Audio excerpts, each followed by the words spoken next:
Right now on Eyewitness News at noon, fire crews are working to contain more than 500 acres of land after a lightning strike caused these flames in Osceola County.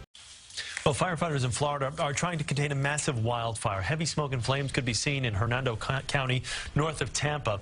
The fire already burned through 1,100 acres of brush. Dry conditions this year have sparked wildfires in the north, south, and east southwest of Florida. The Florida Forest Service said these lessons learned from the 1998 Florida wildfires, which burned over 500 acres of land, have helped them create a pre-prescribed burning program and explain how severe these fires are. You know, here in Florida, we have a lot of infrastructure, a lot of urban areas. We call some of those wildland urban interface areas.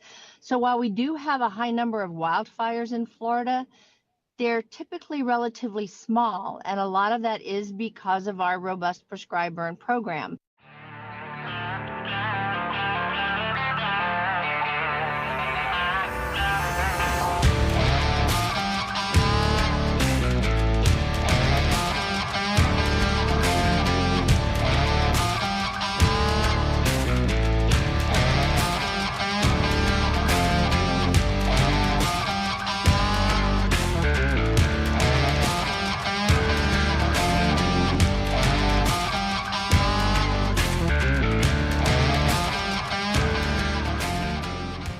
My name is Thaddeus Penfield. I'm a certified burner for the state of Florida. I've been doing fire for the state of Florida for about 27 years. How do you all make the community aware before a burn begins? The vast majority of what people are concerned about when they deal with fire is smoke and smoke management. So we do a mass email out to those folks to let them know a time frame of when fire is potentially going to be put on the ground. What are some of the safety protocols your team follows while burning? For day of a fire, everybody that's on a prescribed fire has to have PPE, personal protective equipment. And that's a variety of types of equipment that we wear. We wear a helmet, we have goggles. One of the most important components that we have for fire is PPE for clothing. So we have what they call Nomex pants, Nomex shirts, gloves, fire retardant boots. We don't want to go do fires with flip-flops and shorts. When we deal with Florida ecology and Florida ecosystems, every single plant, animal, insect is fire dependent. And I think that's something that everybody has to understand, that we are a very fire dependent ecosystem here in Florida. Now we tie this all into the ecology of Florida and the ecology of fire. And by burning for early successional processes and having more grasses and flowers, well, now we're producing forage production for the deer, and the deer is now feeding the panther. So this is the whole web.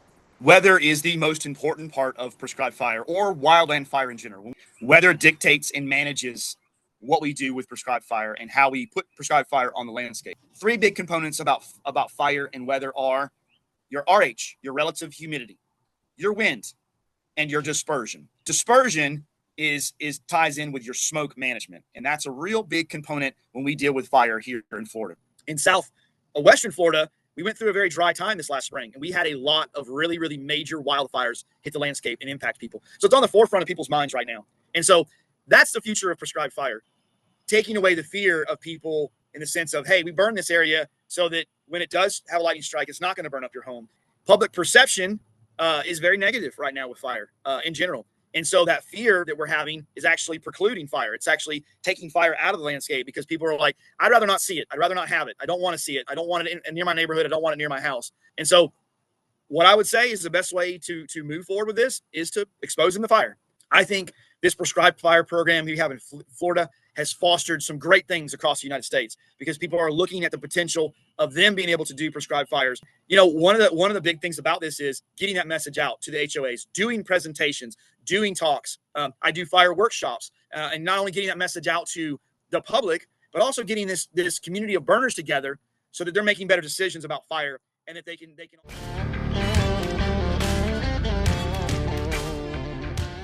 Fire might look destructive, but in Florida's ecosystems, it plays a key role in keeping habitats healthy and diverse. Controlled burns, or prescribed fires, are carefully planned to reduce fuel buildup and prevent dangerous wildfires. But beyond safety, they also help the land thrive. Many native plants like saw palmetto, wiregrass, and pine trees need fire to grow and reproduce. Without regular burns, woody shrubs take over and block sunlight from reaching the forest floor, lowering species diversity. In recently burned areas, we see more herbaceous cover and higher species richness. That means more food, more shelter, and more space for wildlife. By mimicking natural fire cycles, prescribed burns protect both biodiversity and the communities that depend on these ecosystems.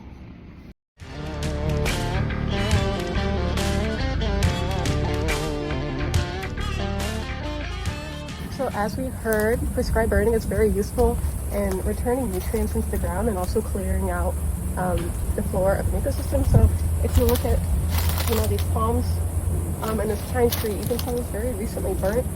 It's all charred to the ground.